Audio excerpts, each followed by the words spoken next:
And it is officially time to start. So welcome guys, welcome to Piccadilly. For the ones that don't know me, or if you were completely new to me and you wonder what we're doing in those Monopoly tours, I basically rolled the dice on the board at home. We ended up on Piccadilly, so I have to do a live tour of Piccadilly. So together we'll look at property prices in the area, expect some expensive ones, and I'll tell you a few dark stories as well, or any stories. But it is a late one, so let's go for the dark ones. And let's go. Let's flip this camera around. So I'm at the west side of Piccadilly, and we'll be walking down towards Piccadilly Circus. So as we mentioned in the pre-tour, just across the street there, this is the Hard Rock Cafe that was opened in 1971 by two young American guys that were disappointed because they couldn't find a proper burger in London. So that's how they opened the Hard Rock Cafe. And of course now they are known for having a lot of memorabilia from rock bands and all that. And to my right, this is Green Park.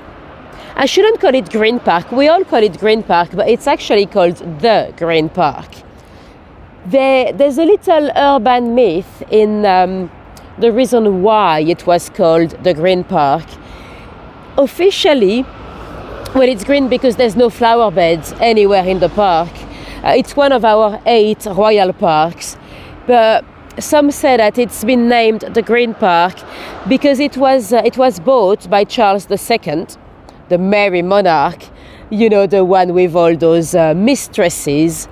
And it is said, it's probably rubbish, but it is said that one day his actual wife, caught him picking flowers in the park. It was not for her. It was for one of the many mistresses. And apparently she decided that there'll be no flower beds in the Green Park, ever. And we still respect it today. It's probably not true. It's probably all rubbish. There probably are no flower beds because people would have been scared of digging them up because it's a former graveyard, leprosy. There was a leprosy hospital next door, so that's where they were burying the victims. So, you know, with the plague pits and those burial grounds for diseases, people were often scared that if they started digging whatever it was, flower beds or foundations for a building, they might catch the disease, even if it was decades later. So that's probably why the Green Park is actually green. Thank you so much, Natalie. Sarah says dark stories are the best. Good, because I've got quite a few for you. But for now, let's have a look at this little table. Do we know what this is? See the little table here? Have you ever heard of those before? It's a little piece of what I call street furniture. It is known as a porter's rest. So it's a table, but much higher than a normal table. Or, you know, if you wanted to come, even for a drink, that'll be too high for me because it's quite high. It was actually for, you know, back in the days, you had those porters that used to take stuff on their backs. Let me show you what it looked like. There we go. So you had, especially here on the outskirts of London, you had all those people coming on coaches and, you know, horse and carriages, and they had those little gentlemen that they hired for a day or half a day to carry their stuff. So with those little tables like here, they could actually rest, you know, that's why it's called the porter's rest. They could, you know, put their heavy items down for a little while, because if they put them down on the floor, then they'll have to pick them up again. So that's quite handy. And this porter's rest, it's the last one remaining in London, and it's got an interesting little story. Would you believe it had gone missing? What happened is that there was a plan in 2013 to remove it. So the council had a project of letting it go. That was not approved. Officially, they had, not that they decided to keep it, but they had not approved the removal when, hey, hello Janie, when it disappeared. And some local history enthusiasts wondered where it was gone. They contacted the council. There's actually a tour guide that was fighting to get it back. And the council said, it's not us. We've not removed it. We talked about it and we decided not to. It's not us. It must have been stolen. Obviously, not everyone believed the council at the time. They probably did remove it, not exactly measuring how much historical importance it had. So eventually the council decided to put up a replica. So the one we've just seen, it's not the original one. It's been placed here in 2016. But that's quite cool. At least we've got our little piece of history back. And welcome, Peter. Now, let me show you across the street. I'm not going to cross here because, well, as you can see, I can't. But you might recognize it straight across the street here. Let me show you. Excuse my finger, but there. This is a ghost train station. This is Down Street station. It used to be a tube station on the Piccadilly line. We've been there when we did the tour of Mayfair. Well, there, not inside. I've never been inside. They do actually run some tours, but they cost 90 quid to go down. So I've never done it. But yeah, a former tube station that was used through World War II by Churchill as a bomb shelter, and right next to it, see the white building here. Well, sadly, that was the site of a horrible murder. It's it's not so much the murder that is horrible. The murder is, well, murders they're always horrible anyway. But in 1959. On a bank holiday, Easter, Good Friday, people were out like any bank holiday, drinking a lot, and a young man was spotted really unwell, leaning against the railing there. He was just there around the railing, and he looked like a drunk. And it's a Friday bank holiday, 2:30 a.m. People just assumed he was a drunk. So a lot of people would have walked past him and did nothing. It's very sad, but it is human nature. In a big city, that's what we do. We don't trust our own judgment. If no one does nothing, then no one does nothing. If you were in a village and you see someone looking unwell, you'd probably go and see him. But in a big city, if you see someone looking unwell and no one does anything, you actually doubt your own perception, and you think, oh, he's probably drunk, he's fine, and I don't need to do anything because no one does anything. And well, the guy was not a drunk. His name was Graham Osborne, 26 years old. He used to work as a guard, a Queen's Guard, with the bearskin hat and the red tunics. And he had been stabbed. And very sadly, the cause of death was actually bleeding. So if people had acted, he could have been saved. Well, luckily somebody acted eventually, a taxi driver, one of those iconic black cabs. He stopped and he realized that the gentleman was not drunk, and the spot on his shirt was not vomit but blood. So yeah, it was a dark story. It was basically pimps from local sex workers that stabbed him. They said he was annoying a young sex worker. We will never know what really happened, but if people had stopped, instead of just walking past, he could potentially have been saved. So that's quite sad. Let me see, should I go? Yes, let's do this. Anyway, on the other side, it's Green Park, as we mentioned. Green Park it is said to be the most haunted of the royal parks. And ironically, it's the only one that is open 24 hours. But to be honest, I don't believe it's the most haunted, simply because Brompton Cemetery, people forget, but Brompton Cemetery is actually a royal park.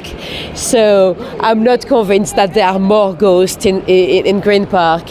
Some say it is haunted because of because it used to be a leprosy burial ground.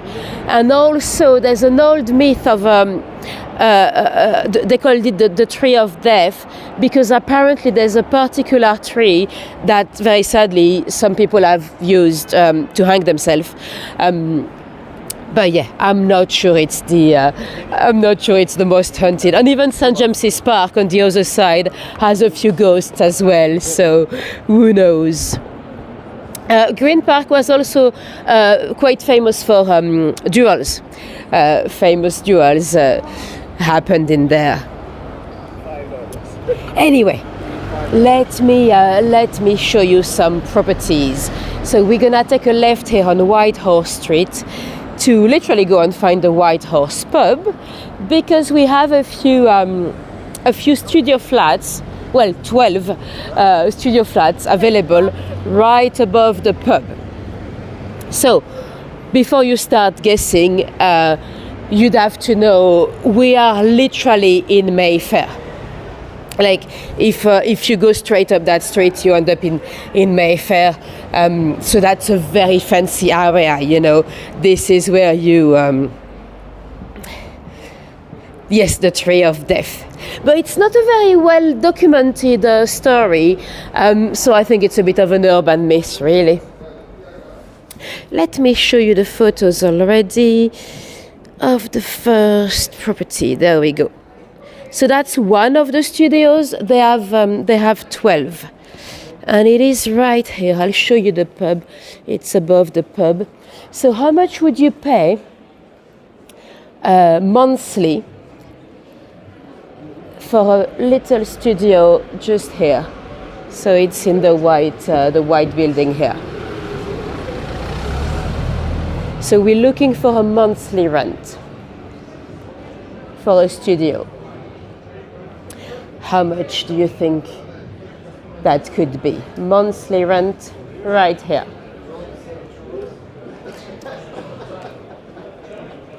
They actually do short term as well, but then that'll be double the price.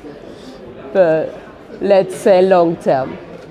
So right here, I don't know how they can fit 12 in there, but there are definitely 12 on the ad. So how much would you pay? Studio flat, monthly rent.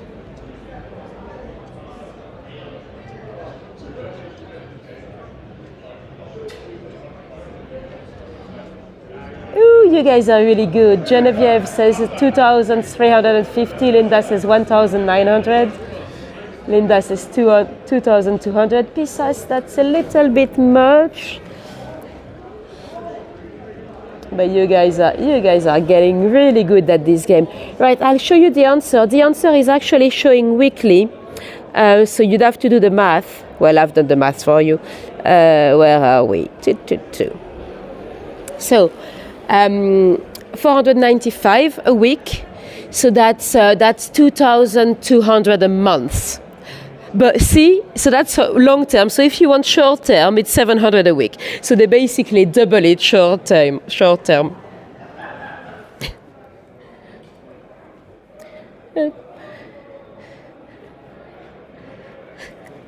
I don't know if you saw what happened, but that was a bit embarrassing. So the moment I was asking you for the rent, one lady came out. So she's probably paying that price. I didn't speak to her, but she was clearly listening. So I was like, oh, is she gonna say something? But no. So yeah, it is. To be honest, it's not for the area. It's not much. It is a lot of money for a studio, but in Mayfair, it could be far worse. It's probably because it's an old pub, and you might have seen the photos. It looks very, very tiny. Anyway, let's go a bit further down, because we've got another. I think the next one is to buy, and the next one is actually also quite cheap for Mayfair. let me see before. So yeah, the next one is gonna be a 1-bedroom to buy, and I'll show you. It's gonna be the next left. The thing here is when you have apartments to buy, you never know. Often on the ad, they don't let you know how long the lease is, because as we've mentioned before in those Monopoly tours, when you buy a property in Westminster, you don't really buy the ground forever. It belongs to the Grosvenor family, the Duke of Westminster, so you often have a lease, often 99 years, or it could even be hundreds of years, but there's always a lease. Right, let me see. I'm gonna climb on this thing on the side here to be safe, to show you the flat. Yep. There we go. There we go. So I came here the other day to study the windows, and it is the one at the top. See the little white balcony at the top with the white thing? So that's the flat. Let me show you the photo. There we go. So 1-bedroom to buy. So we're looking for a price to buy. How much would you spend for this lovely flat? So that's the one at the top, the little white balcony up there. You can see the windows, it's the same penthouse, yeah. Well, it didn't say on the ad that it was a penthouse, but I can see the windows, so that's definitely the one. You wanna live there? It does look very nice and bright as well. I don't really mind if it's small, but I like my light. So how much would we pay? I mean, I say it's affordable, but for Mayfair. So Matthew says 1,800,000, 900,000 says Linda. Sam says 1,200,000. 900,000 says Renelin. Tish, I think you're the closest so far. Let me see. Oh no, Pauline, Pauline, I think you're quite spot on. Let me see. Let me show you the answer. There we go.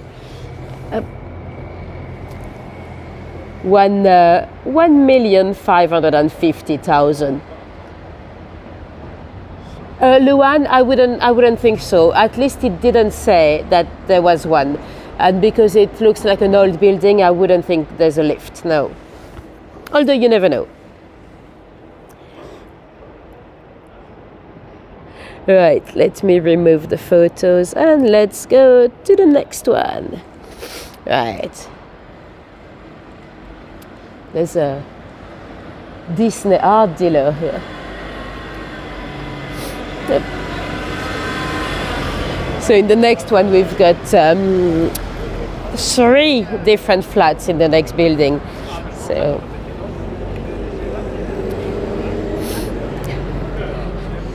So let me see. We've got 3. We'll start with a 1-bedroom to buy. So 1-bedroom to buy, literally like the last one, and you'll see it's a slightly different price. So I'll show you. It's in that building here. So we've got 3 different flats in that building. So you've got a porch dealer on the ground floor. So the first one, 1-bedroom to buy. And let me show you. Oh, did you guys just get an ad? Sorry. I have set up all the settings to have the minimum possible ads through the lives, but you have to have some. It's no longer an option now. So, how much would you pay for this 1-bedroom? Considering you have the swimming pool and jacuzzi and everything. Well, it's probably to share with the other resident, but yeah. So we're looking for a flat to buy.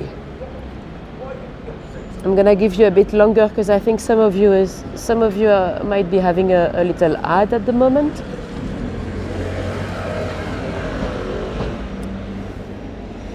So 1 bedroom to buy, 2.5 millions, 2 millions, 2 millions, 2.5, 2 millions. It's a bit more, guys, a little bit more. I mean, you can double that. 2.6 says Genevieve. 3 millions. I feel like I'm at an auction. 2.2. 1.5 says 135 says Pisas. 1.7 says Pauline. Well, it's a bit more. Don't forget, you've got a porch dealer. Not that it should make a difference. Matthew says 5 million. Sandrine says 3 millions. Let me show you the answer. But Matthew, so far, you are the closest. Ta-da! 4,750,000. That's it. And it is a leasehold, so we don't know how many years. It's always the same thing in Westminster. Right, let's move on. We've got 2 more in the same building. So let me check the next one. Oh, interesting. The next one is a 2-bedroom to rent. Where are we? There we go. So 2-bedroom to rent. I don't know why they put the photo of the porch. I decided to keep it. I don't think the car is included. So how much would you pay monthly? We're looking for a monthly rent. You're not doing well tonight. Well, you know what? Here you can expect the unexpected, so it's really hard to guess here. So we're looking for a monthly rent for a 2-bedroom flat. How much would you pay monthly for a 2-bedroom flat in this amazing building with the jacuzzi and everything? Monthly rent, guys, monthly rent. Sam says 5K. Linda says 3.5K. Genevieve says 8. Janie 75. Well, you know what? You're not too far. Yeah, it's an expensive one. Porch owners only apply. Oh, that's probably what it is. Yeah. So 7K, 5K, more.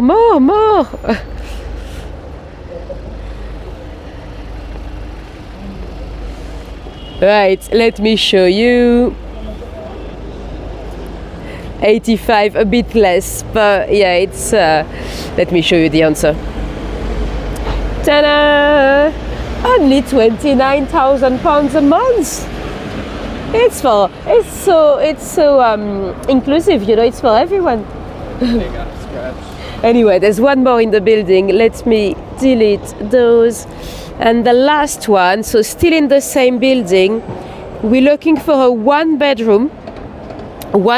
So same size technically as the one we've seen earlier to buy. Let me show you the inside. I think it's this one.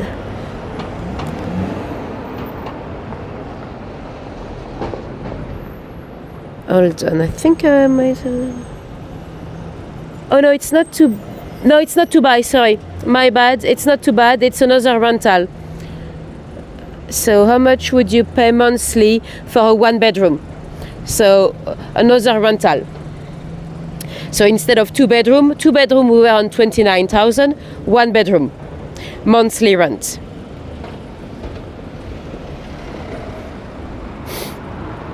I got distracted because some people are staring at me. So 1-bedroom in this beautiful building, 10,000 says Elizabeth. That's actually quite close. Let me turn around to show you the building again. 21 says Linda. Not too far either. Is it furnished? Yes, I think it's. Don't quote me on that, but I'm pretty sure it was. Yes, Tish. Genevieve says 18,000. You guys are good. 21,000 says Pisas. Let me show you the answer. Where are we? There we go. 14,000. So that's better. You know, half the price of the other one. So yeah, it is an expensive area, but you know, if you cross over Green Park, you are in Buckingham Palace. So it's really, you know, everyone wants to live close to the king. Anyway, let's go. So this is Green Park Station. You might see the underground sign there, and oh, you're late, Rose. Don't worry. You've only missed a few apartments and a murder story. Right, talking about murder. Across the street there's a little path known as the Queen's Walk. It basically goes along Green Park towards Buckingham Palace.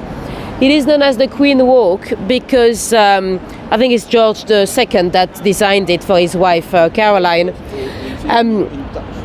I think it should be renamed the Nadim Walk. There are some places where they rename a place after murder victims. In Melbourne, I saw Nat's. The victim was Natalie. Nat's Way or Nat. Anyway, in some places, sometimes they rename the place. Nadim was a young man. In his 30s, he was a doctor, a very established doctor. His family heritage was from India, and he had become part of the Royal College of Surgeons. He was working in research. He was often working in New York. So a young man that really worked hard to get where he was. That night he had been out in Mayfair. He was on the phone to his girlfriend on his way back to his flat in Westminster when he was brutally attacked. So it's right here. See, straight across the street. That's the beginning of the Queen's Walk. He was brutally attacked by a killer that has been named the Angel Delight Killer in 2009. Now, the British audience, you might know what the Angel Delight is. For the rest of you, let me show you. This is the packaging. So those Angel Delights, they still exist today. They are little. It's like a dessert that you can make with the kids. So it's little powder sachets that you add milk and you whip it and you have some kind of a mousse. The most popular flavor was the strawberry. You like the Angel Delight, Janie? So do you guys remember those packaging? So the boy on the top right corner, the strawberry flavor, his name was Thomas Connor. He was of course cast because he looked like a little angel. Well, he turned up to be a murderer. He apparently his teenage years didn't go down too well. After having been the model, he was bullied at school, and I think his family had some problems with drugs. Oh, you like the butterscotch one? I have to confess, I've never actually tried them. I've seen, and I think they do ice cream now, but I've never actually tried. And so, you know, this little angelic face turned up to be quite bad as a teenager. Hello, Ashrit. He struggled with depression himself, but one day at the age of 19 he went out. They lived in Bromley. They had a few drinks, a bit of cocaine, and they ended up in Soho. In Soho, you know, well, when straight people go to Soho, it's often to see the sex workers, and he was basically ripped off by a sex worker. He gave her £90 and she ran away in the street because he was drunk. So that made him furious. And together with his mate, they decided to attack an innocent man and rob him. So in that little alleyway, very sadly, they attacked Nadim. And they beat him to death, and they took his money, his wallet. Guess what they did? After killing a man, he went back to Soho to see a sex worker. So horrible case. And let's move on to something a little bit more glamorous. This is the Ritz. I'm gonna cross over so you get a nice view. So the Ritz, of course, famous hotel. It is Caesar Ritz that opened it. Caesar was a young man from Switzerland. He was a waiter originally, so he wasn't born to be such a successful businessman. And he ended up working in quite a few hotels all across Europe. He became friend with the future Edward VII, the Prince of Wales. He actually worked in the Savoy as well, and eventually he became the big boss of such an amazing chain. Right, let me cross over. Little less known fact about Cesar Ritz, he actually lost his mind. He suffered from very severe mental health issues, and he had to be taken into an asylum in Switzerland. So by the end of his life, he was already no longer in charge of his hotels, and he was apparently, even in his years of severe mental health issues, he was still drawing like mad project of massive hotels. So it was really his passion, until the day he died. But yeah, still very luxurious establishment today. And guess what? Right next to the Ritz, I've got another flat for you. Let me check so I don't say anything wrong. It's, I think it's a 3-bedroom. Yeah, so that's a 3-bedroom to buy. And I say 3 bedrooms, I think they're all en suites. So you have a lot of bathrooms. And it is right up there, at the top of that building. Oh, you've not been to Piccadilly, Ash? You should come. And let me show you where is the flat. I need to show you the right photos. There we go. So amazing roof terrace, as you can see. So 3-bedroom, right next to the Ritz, with an amazing roof garden. How much would you pay? We're looking for a price to buy. And remember, some of you might remember, we've been here before when we did St. James's area. So we have found quite a few amazing flats around here. So how much would you pay? 3-bedroom to buy. Oh, I see you.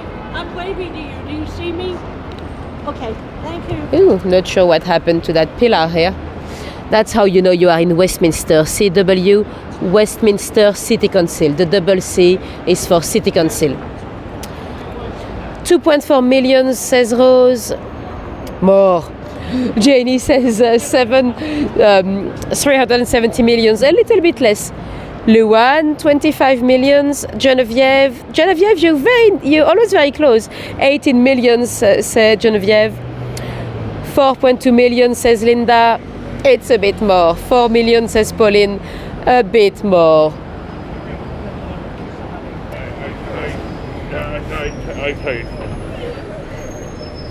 I think I was just shouting the prices right next to their concierge, because they have a concierge at the entrance. Right, let me show you the price. There we go. So, not too bad. 15 millions. So if you wanted me to live here, you can triple your tips, and one day, by the age of 1,200 years old, I might be able to buy. Right, so let me check. Yes, I think I want to cross here. Okay, let me remove this one for now. Cool. So we are now in the part of the street that we've seen before. We've been here before. If I took a right here, we'll go down towards St. James's Palace, but we won't. We'll go straight down Piccadilly towards Piccadilly Circus. And I shouldn't go, but Let's live dangerously. She was punched. She was punched. There we go. Beautiful to stay at. Oh yes, Ash. I'm sure. Well, I've never stayed around here, but I can imagine. Yes, let's do this. So we'll go towards the Burlington Arcades. So the Burlington Arcades, it's a little shopping arcade. It's gonna be closed at this time, but I'll show you anyway. That was opened by the Lord Cavendish. There are two different stories on why he opened the Burlington Arcades. Some say that it's because he didn't want his wife to go shopping in the dangerous streets of London. This is Bond Street. We've been here as well, on the Monopoly as well.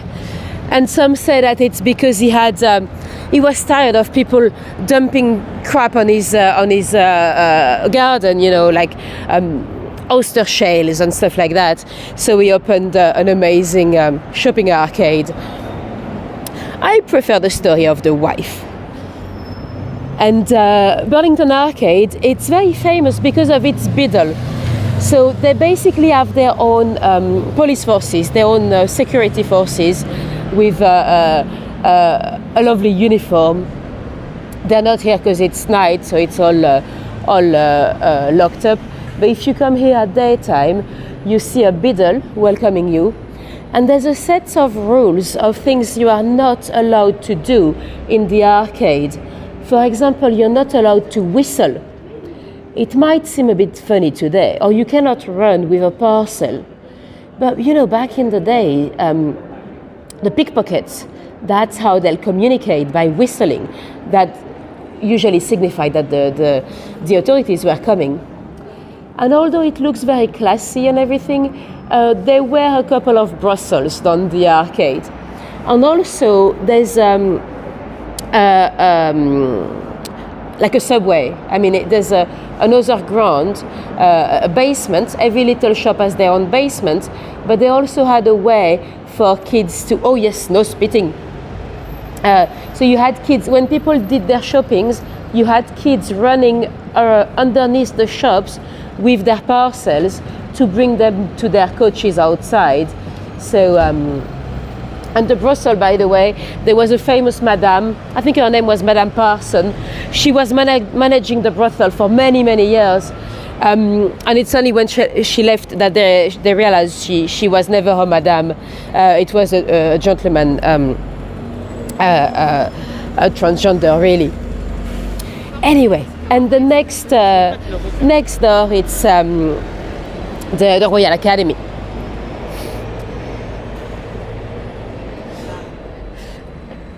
You're getting tons of ads on your cell. Well, to be honest, we're not allowed to spit anywhere in London. Little hidden gem here. See this telephone box? This is actually the prototype. This is the original K2 by Sir Giles Gilbert Scott. This is not, it's not like the... see it, I don't know if you can hear, but it's actually wood. This is not the metal one, it's the prototype. It's very well hidden here, so that's amazing. So K2 as kiosk 2, because kiosk 1 was not good enough. And the little shallow dome, that's been inspired by a mausoleum that we'll see next week. We're heading back to St. Pancras graveyard next week. So that's the mausoleum of John Soane. And while we're here, let me show you an interesting statue. I don't know who is who.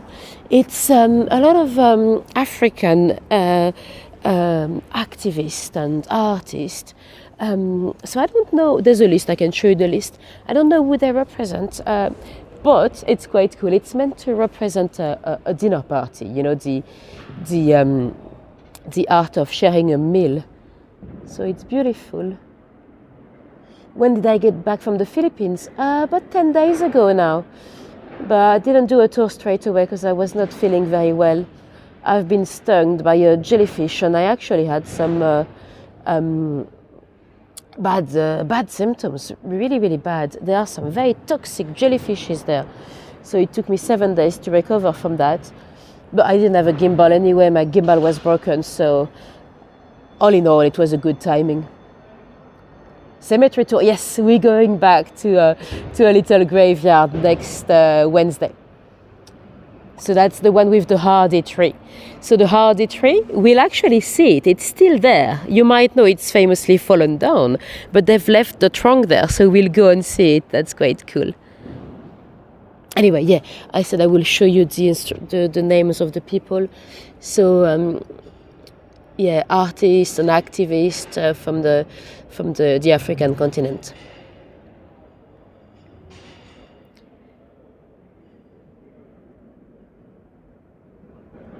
Right, let's go. Yeah, much better now. Yeah, I was feeling horrible. I was feeling intoxicated, like a hangover, but for 7 days. Oh yeah, I still have a bruise as well. Well, you know what? I got stung 3 times. 2 of them are completely gone. It's probably even 2 different animals that attacked me, and one of them is still massive. It's still itchy. Anyway, let's go and take a look at Fortnum & Mason, because they have an interesting display. They always do. They always have the best deco. But this month it's quite artistic, so that's good. You're glad I'm better? I'm glad I'm better too, because that type of jellyfish, I've seen people that died, mainly in northern Australia. So it can be very dangerous. Right. There we go. So Fortnum & Mason, amazing shop. I'm sure some of you know its history already, because we've already covered it in some of my tours. It's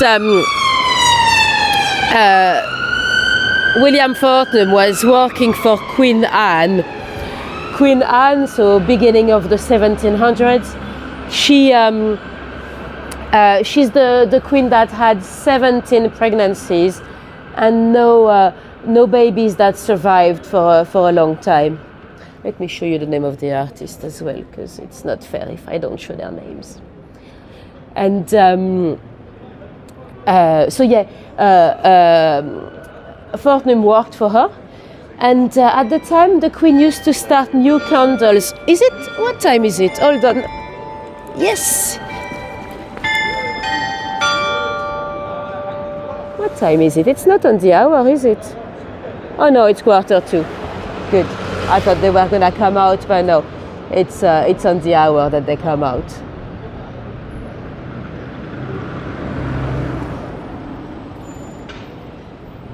Is it Black History Month? I thought that was in October. Oh, that's cool. I don't know why I was under the impression it was always in October.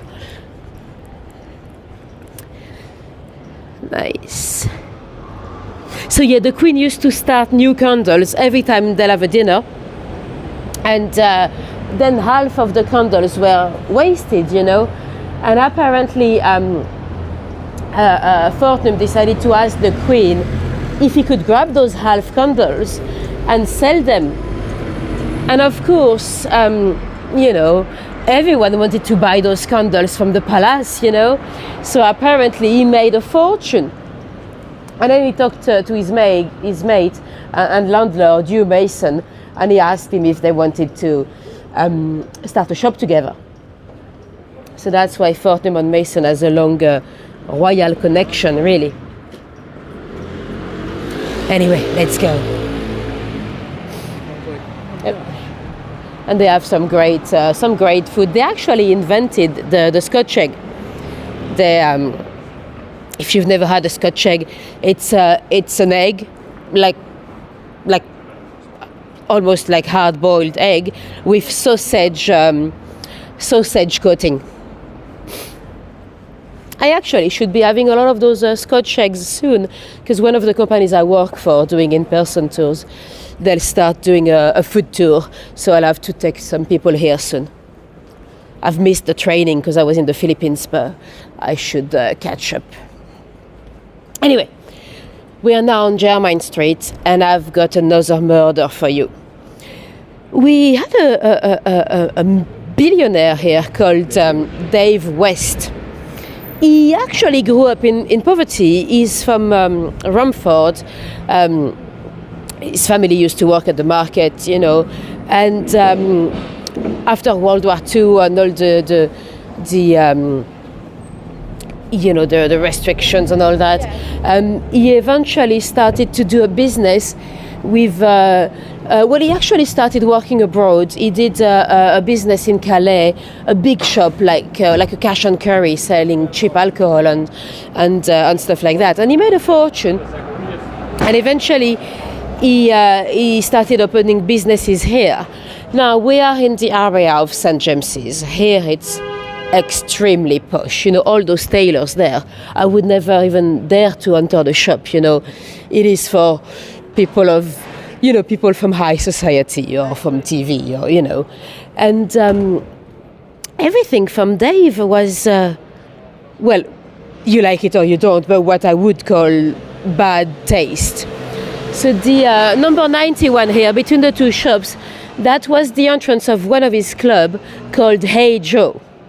Hey Joe was like a big pink entrance. And it was... very special, let's say. The toilets, for example, the water tabs in the toilets, they were gold-plated penises, apparently modeled after his own, Dave's own penis, or at least that's what he said. You had like pictures of naked lady everywhere, and it was like a kinky place, but just a bit much, you know. So that was the entrance of the club. And eventually he also opened a restaurant above the club called Abracadabra.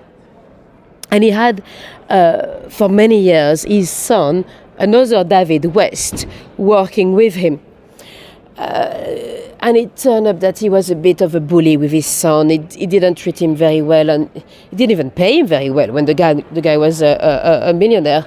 And he started to develop a problem with alcohol as well, you know. And one day, so he had sacked his son.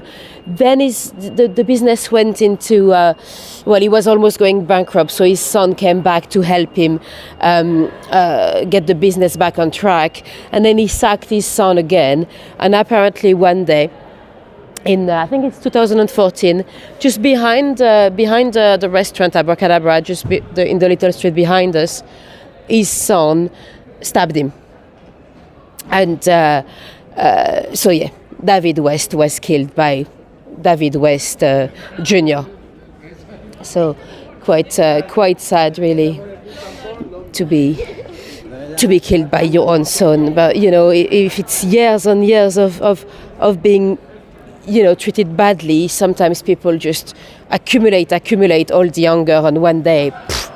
So yeah, quite sad. So let's go back to Piccadilly to find the famous Piccadilly Circus. Yeah, I know, Janie. You had an ad for Biden. Okay. How many ads do you get? It's at least the second or third one already. And I set everything to the very minimum, but the thing is, I cannot take them completely off, because if you take them off, there'll still be ads, but then YouTube keeps the money. But, oh well, there's not much we can do. Yeah.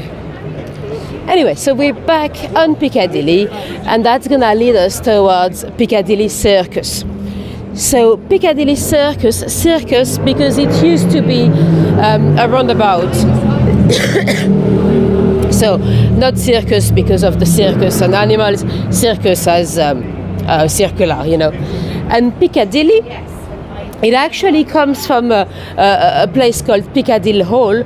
The Piccadillys, they were those neck collars that they had in the 16th and 17th century. You know, if you think of Queen Elizabeth I or Walter Raleigh, Shakespeare's, those big collars that look almost like coffee filters, So they had a gentleman called Robert Baker that lived here, and he was known to produce those amazing Piccadillys. And eventually that gave the name to Piccadilly.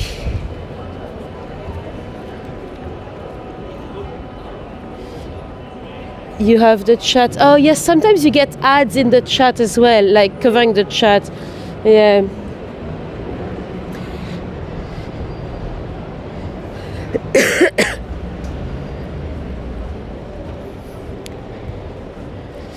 Yeah, you can always do YouTube Premium, but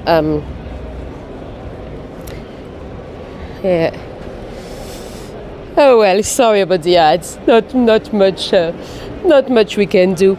So we're right next to Vine Street. Some of you might remember we came here for Vine Street, which is also on the Monopoly board, but it's such a tiny little street that we didn't have any properties on that street anyway. So that's why we already looked at properties in this area before. And let's see if we have any buskers. No, perfect. It seems much more quiet than it was earlier, so that's perfect. And let me show you the spot to call the police. So that's one of those amazing police call box. So whether you were a police officer yourself, if you wanted to call the station and ask for backup, or a normal citizen, if you spotted anything unusual, you could open this, grab the telephone and speak to the station. Oh yes, ad revenue is next to nothing. It's really, yeah. But I mean, unless I get thousands of new followers, it's really, it's not gonna feed me. Anyway, so this is the famous Piccadilly screen. Today it's of course large screens, but it used to be lights, those neon lights, and we've got some long-running advertisers like Coca-Cola. The very first one was actually Perrier, the sparkling water. Right, and let's cross. Now, we're going towards the former Regent's Palace Hotel, because I have another murder for you. Well, murder. I wouldn't call it murder. It's more of a suicide pact.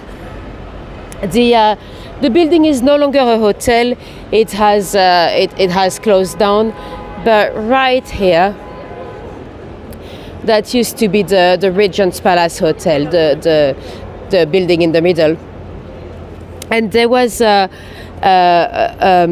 couple that came into room 201 in 1932. It was Mabel and Herbert Turner. They were from next to Leeds, so from up north. And Mabel was 11 years older than Herbert. She had already married. At the time, it was expected of a lady to marry and not too late, because they didn't want to be left back on the shelf, Yeah, Piccadilly is very close to Trafalgar Square. We're not going to go all the way, but if you went down towards Leicester Square here and take a right, you are in Trafalgar Square. And so yeah, Mabel and Herbert started to have an affair. Mabel was still married, but she couldn't get a divorce. At the time, a lady could not get a divorce. I mean, unless you had some, crazy grounds like bestiality or but, a lady that just wanted to divorce her husband, if the husband didn't agree, no chance, So she couldn't make herself available for her new lover. And we don't know if he knew about her history. Sadly, she had some mental health issues herself, and she had already tried to take her own life in the past. And because they couldn't be fully together, they actually went on a holiday to Blackpool. But then her husband spotted them hand in hand, sorry, hands in hand, and they run away. They decided to come to London, but first they had bought cyanide. It was fairly easily accessible at the time because you could just go to the pharmacist and say that what Herbert said is that he wanted to kill puppies. I know it's horrible, but at the time you could, it was fairly normal. And we were talking about the Hard Rock Cafe earlier, so that's the new one there, the new Hard Rock Cafe. Oh, you took photos here in December, Aphrodite. Cool. So he bought poison. They decided that because they couldn't be together in life, they had to be together in death. So they came down to London, they went to the theater, they went to the restaurants. Money was no longer an issue because they were gonna end their own lives. And they checked themselves into the hotel. Both of them sent a letter to their families explaining their action. And when Herbert's dad received the letter, of course, he rang the hotel. They got the room open. They found the two bodies. And Mabel was not moving, but the receptionist had the impression that Herbert was still alive, and he was. It turned up that it looked like he had never had the intention to actually do it. He did not drink the cyanide, so he went down for murder. Eventually, he was spared. He was not hanged. He spent his life in prison, but he probably was slightly manipulated by Mabel. She probably influenced him so much that he didn't dare to say no. And they could see he had no intention to drink the poison anyway, because he had actually washed some of his underwear and put it to dry. So if it was your last night on Earth, why would you wash your underwear? But yeah, quite a sad story that anyone can be manipulated by love like this. But yeah. Anyway, this is the what many people call the Eros statue. It is not actually Eros, it is Anteros. It is the god of Christian charity. It's his brother. Everyone calls it the wrong name, basically. And I'm stopping here because this is the entrance of the Criterion Theatre, famous theatre, and it is here that the Blackout Ripper picked up one of his last victims, Greta. Greta was a young lady, not a sex worker. She was waiting here for a date, but she was an hour early. When she was approached by a young man, blue-eyed, an airman. That's through the Second World War. So we are through the time of the blackouts. The streets were really dark because of the bombings, and of course, London was a dangerous place because before the war, they had released a few criminals. If your sentence was less than a few months, you'd be free, hoping you would enlist in the army. And on top of that, people were dying everywhere, so it was actually really hard to prove murder. And the police had to focus on other stuff, like spies and on all that. So it was actually much more dangerous in London than it would usually be. Oh, thank you very much, Elizabeth. We have spoken about the Blackout Ripper before when we went into Marylebone. We spoke about his first victim. So for the ones that don't know, the Blackout Ripper, he struck over a few days, really horribly attacking ladies. And it is thanks to Greta that he was actually caught. But let's pause the story here for now, because I've got two properties for you in this block. So I don't actually know for sure if it's the white building or the brick one, but we've got two. So let me double check so I don't say anything wrong. Where am I? I think it's a 2-bedroom to rent. Oh, we're looking for 1 bedroom to rent. Both of them are 1 bedroom actually. Let me show you the photos. So same size of apartment, but one is much more expensive than the other. Where are we? This one. So how much would you pay for a monthly rent here? 1 bedroom. And I think it's facing the back because we can see the view. It's facing the courtyard at the back. So how much would you spend monthly? 1 bedroom. It's actually not a bad price at all. I mean, too much for me for sure, but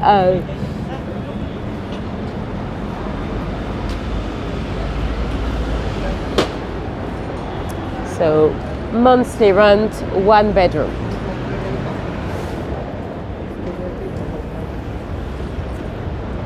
I don't know if you guys are watching an ad or if I've just lost the chat. Oh, perfect, it's coming now. 16,000 says Ronnie, 3,000 says Jenny, 1,500 says Rose, Elizabeth says 5,000, that's not too far. 1,275 says Pisas. Sam says 1,800. Tish, you're quite close. I think Tish, you are the winner so far. Let me show you. Ta-da! Hey, come. There we go. So 4,000. So yeah, not for me, but not too bad. You know, it's. I mean, we're literally between Piccadilly Circus and Leicester Square, so you cannot be more central. So yeah, and there's another one. Let me show you the other one. So it is also 1 bedroom. The price is a bit different. I don't know why. Let me show you. It's literally in the same. What's up? My photo is not coming. Bear with me. I think my touchscreen is going funny. Let's try again. There we go. So, again, 1 bedroom for rent in the same block. From the windows, I can see that this one should be the white building because the windows are the same. So again, 1 bedroom for rent. And if I remember right, this one is a little bit cheaper. I don't know why.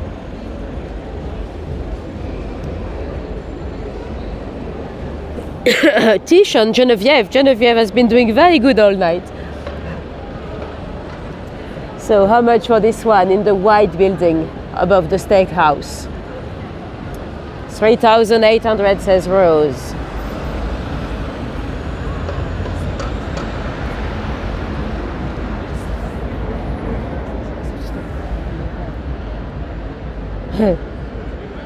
$3,200 says Ronnie, and actually you're very close, Ronnie.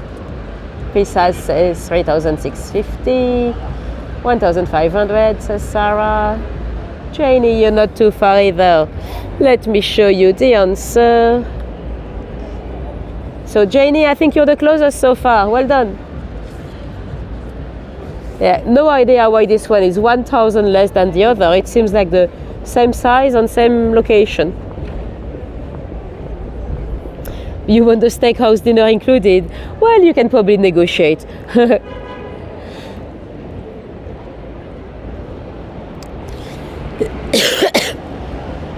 Right, let's get back to our poor Greta Hayward. So she met our blackout Ripper in front of the theater, and you know, originally she said no. She was waiting for a date after all, but she had an hour to wait. So, you know, he looked nice enough. He was an airman in the military. He had his uniform with him. And she said yes. They went for a little drink in the Trocadero, then a little bite of food, and then as agreed, he was gonna bring her back to the theater so she could meet her date. Well, he did go back out on the street and he took her this way. Those are mainly new built, but you know, he took her down here to a little alleyway, and then he actually asked, "Oh, is there an air raid shelter here?" Because you might remember from my other tour, the first victim was actually dragged into a bomb shelter and murdered there. He actually came down this little side street here that would have probably looked much darker at the time, into into a little door entrance, and he strangled her. Greta was well, you know, like the others, she could have been found dead on the street, but she actually survived. Someone came, so the blackout ripper actually got scared. He left her unconscious there, but she was not actually dead. And when he ran away, he dropped his mask. He had, you know, the military, they had those kind of air mask filters at the time. That was numbered. So he actually dropped it there. Then he actually went to a pub to steal another one from a different soldier. So he didn't have to admit that he lost it back at work the next day, or whenever he was going to go back. And so Greta survived, and she was then able to testify. Sadly, her survival might have led to another attack, because of course the Ripper was absolutely furious. He grabbed another sex worker, not another, because Greta was not in the sex trade, but he went to see a sex worker called Catherine, jumped on a taxi, went to Catherine's place in Paddington, and then he attacked her there. Luckily, she screamed, and he actually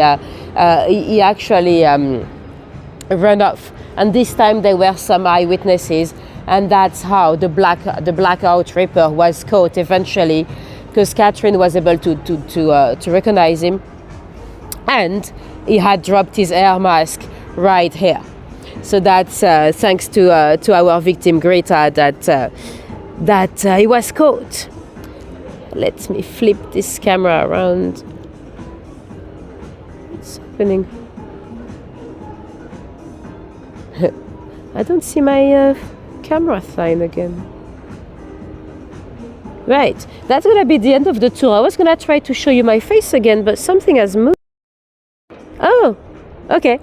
I didn't realize I can move. So I can basically, I didn't know I can do that. I can move the time. And I had actually moved the time on top of the camera flipper. So I couldn't flip the camera because I was clicking on the time.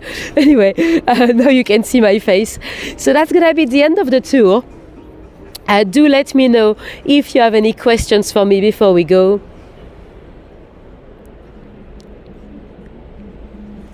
Oh yes, the 10 Bells pub is up for sale. Well, it might be sold now. It's been a couple of months now. I don't have enough to buy it, but yeah. And there's another pub from the same company, The Gun, just next door to the 10 Bells, that is also connected to one of the murders that we mentioned on my tours. It's also been sold or on sale. So I don't know if it's sold yet, but yeah. Anyway, thanks very much for coming tonight, guys. I hope you enjoyed Piccadilly. If any of you dropped me a tip on buy me a coffee or PayPal, you're very much appreciated. You know, it's thanks to your generosity that I can spend some time doing more research and creating more tours. Thank you very much, Pauline. Thank you, Barbara. Thanks, Elizabeth. Thanks, Pisas. Thanks, Ronnie. And I might try to do a quick little live this weekend, because Sam was telling me I should try the vertical lives. So I might see you this weekend. I might do a little last minute somewhere just to taste the system. I know you guys might not like vertical, but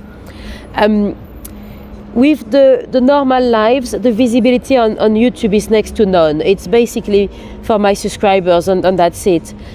If I try vertical, I might get a few new subscribers, because it's gonna go into the live, the short feed. So I might try that quickly this weekend. We might go somewhere we've never been. So keep an eye out on my channel. And if not, I'll see you next Wednesday. We're heading to St. Pancras Graveyard. Tish is asking, what's a vertical live? It is a live that would be done straight through YouTube. No need for third-party app like Prism or anything. And my understanding is that there'll be much more visibility on YouTube because it's going to be like the shorts, people can scroll. So I'm going to try just to see, just to see if we can get a few new people tuning in. I don't know where yet. I have a little idea, but yeah. And if not, I'll see you in a normal landscape live next week on Wednesday. Cool. Thank you very much for coming tonight, guys.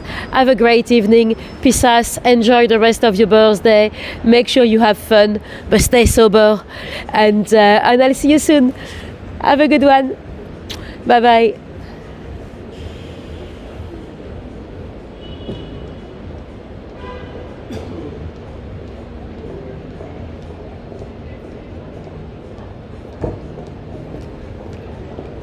Went through a lot on it.